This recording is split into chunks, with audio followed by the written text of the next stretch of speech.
Hello friends, ഇന്ന് എങ്ങനെയാണ് മെഹന്തിക്ക് വേണ്ടിയുള്ള സെലോഫൻ ഷീറ്റ് കട്ട് ചെയ്യണമെന്ന് നോക്കാം. അതിനായിട്ട് ഞാൻ 2 ഷീറ്റ് ഒരുമിച്ചാണ് എടുത്തേക്കുന്നത്.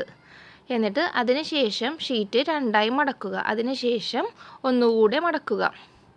എന്നിട്ട് 2 സൈഡും കട്ട് ചെയ്യണം. അതിനായിട്ട് ആദ്യം അതിൻ്റെ മുകളിൽ ഒരു വെയിറ്റ് വെക്കണം. നമ്മളിങ്ങനെ കട്ട് ചെയ്യണ സമയത്ത് അത് അനങ്ങി പോകാണ്ടിരിക്കാനാണ്. അതിന് കഴിഞ്ഞിട്ട് അതിൻ്റെ അപ്പുറത്തെ ഭാഗത്തും ഇപ്പുറത്തെ ഭാഗത്തും കട്ട് ചെയ്ത് കൊടുക്കുക.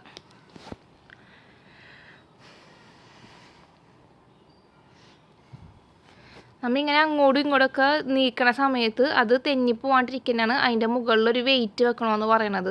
അപ്പോൾ അത്രയും ബുദ്ധിമുട്ടില്ലാണ്ട് നമുക്ക് 2 സൈഡിലും കട്ട് ചെയ്തെടുക്കാൻ പറ്റും. അത് കഴിഞ്ഞതിന് ശേഷം ഈക്വലായിട്ട് 3ആയിട്ട് നമുക്കിത് കട്ട് ചെയ്തെടുക്കാം. ഒരേപോലെ നമുക്ക് ഒരേ രീതിക്കുള്ള 3 സൈസായിട്ട് കിട്ടണം.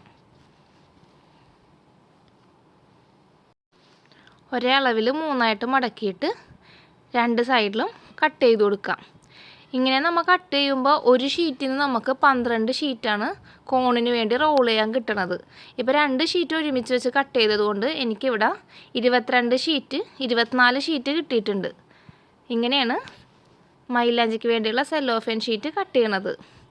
ഈ അളവിലുള്ള ഷീറ്റ് ഉപയോഗിച്ച് നെയിൽ കോണിന് വേണ്ടിയിട്ട് റോൾ ചെയ്ത് വെച്ചേക്കണതാണ് ഇപ്പോൾ കാണിച്ചത്. അതിനകത്ത് കോൺ ഫില്ല് ചെയ്തതാണ് ഇപ്പോൾ നിങ്ങൾ വീഡിയോയിൽ കാണുന്നത്.